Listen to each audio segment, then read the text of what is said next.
Taas ang kamay. Ah! Ay! Naku, sir. Huwag niyo po akong sasaktan.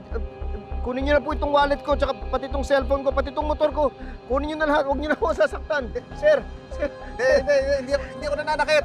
Tsaka hindi ako kumukuha ng mga gamit na hindi akin. Eh, bakit po kayo nang-hold up? Ano ba sabi sa'yo nang hold up ako? Naghahanap lang ako ng atensyon. Naghahanap kayo ng atensyon? Ba't nanunutok pa kayo ng baril? Eh, kasi gusto ko ng kausap eh. Eh, lahat ng mga gusto kong kausapin, hindi ako pinapansin. Kaya ito ako ngayon, nanunutok ako ng bala para kausapin mo ako. Hindi mo nagtatanong. Malala ang pinagdadaanan ko. At ano bang pinagdadaanan niyo, sir? Baka makatulong ako.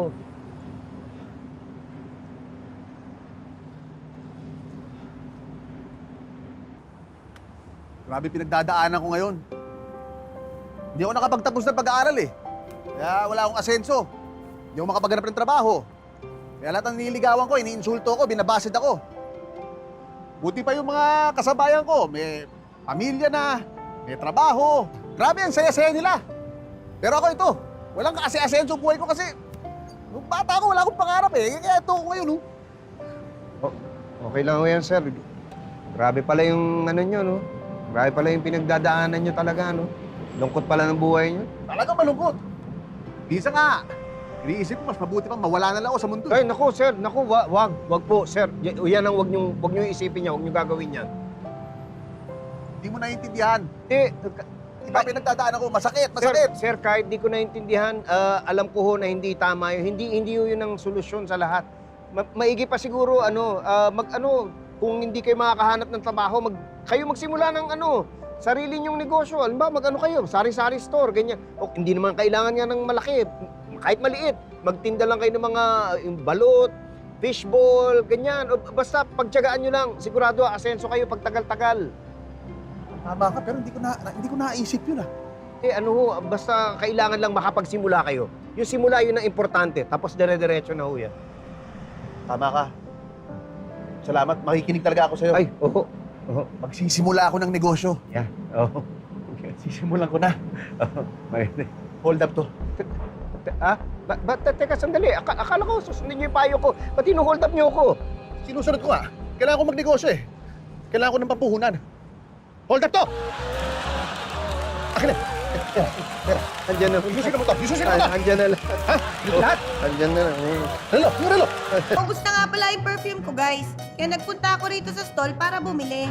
Gusto ko nga palang itry itong perfume na hindi ka mahalan pero maganda ang quality. Vincent nga pala, guys, ang brand niya. Vince nga pala yon with an H. Malamang nga pala, pangalan nyo na may-ari nito, guys. Siyempre nga pala, guys, pagdating mo, sasalubungin ka ng sales girl na nakangiti. Turo nga pala sa kanya yan na laging umingiti sa customers. Kahit na nga pala imbierna ka na dahil masakit na ang panga mo at paa mo, siya kakangiti at kakatayo maghapon. Iba-iba nga pala, guys, ang flavors o scent nila. Meron nga palang vanilla, coffee, green tea, lemon, strawberry, at watermelon. At para nga pala magmukhang maraming scents, guys, ikino-combine lang nga pala nila mga flavor.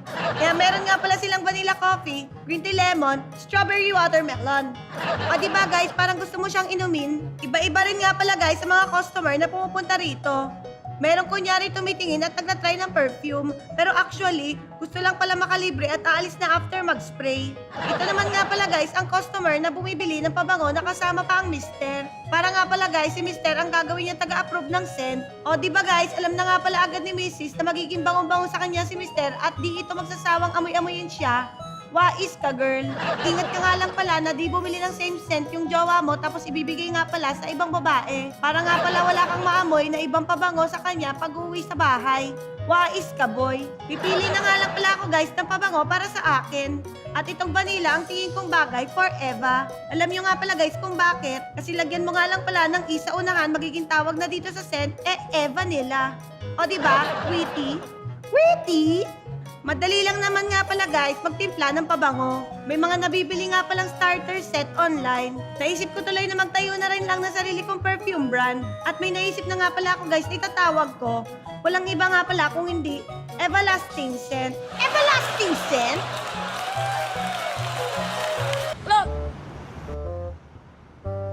Kulot! Dito ka lang pala. Kasilong kanina pa ako hanap sa'yo. Ulit, apakatagal mo naman. Lumamig na tuloy itong gutong inipong ko dun sa puntahan ng mga nagmamotor. Ipasa na ako ng gutom. Wow, nalipasan ka ng gutom. Ang OA mo, kulot. Kailan pa tayo hindi nalipasan ng gutom, ha? Sige nga. Ang importante kung ano yung hawak ko. Saan na naman galing yan? Doon sa mga nakatambay na matatalino na kalungsod doon sa tapat. Siyempre, saan pa ba? Alam mo, pakaramdam ko nga eh. Tingin nila sa akin, tropa na. Oh?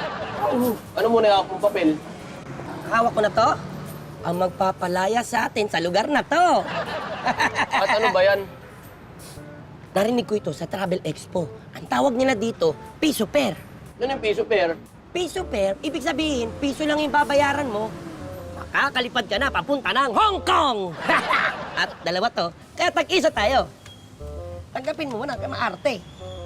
Kulit, naiintindihan mo ba yung sinasabi mo? Oo naman. Sa tingin mo ba, scam to? Hindi. O sige, sabihin natin, makalipad ka dyan sa Hong Kong na yan. Saan naman tayo titira doon? Saan? Saan? Sa tingin mo, walang kali doon? Ha? Kulot? O Bakit sige. hindi nag-iisip eh? O sige, anong kakainin natin doon? Kulot, pag nasa Hong Kong ka, maraming Chinese. Kaya naman, bumabahan ng goto doon. Sige na, ulit, panalo ka lang sa argumento na yan. O paano tayo pupunta doon sa Hong Kong na wala naman tayong passport? Passport? Eh, yung lolo ko nga, pumunta ng Cebu. Di naman niya Ulit! kailangan na pa... Yung Cebu, hindi abroad. Yung Hong Kong, abroad. Ganun ba? Eh di mag-apply na lang ako para magka-passport. Gutom lang yan, kaya mo na yan. Lamig na niya, no? Ipasang pa ako ng gutom. Sarap siguro ng goto sa Hong Kong.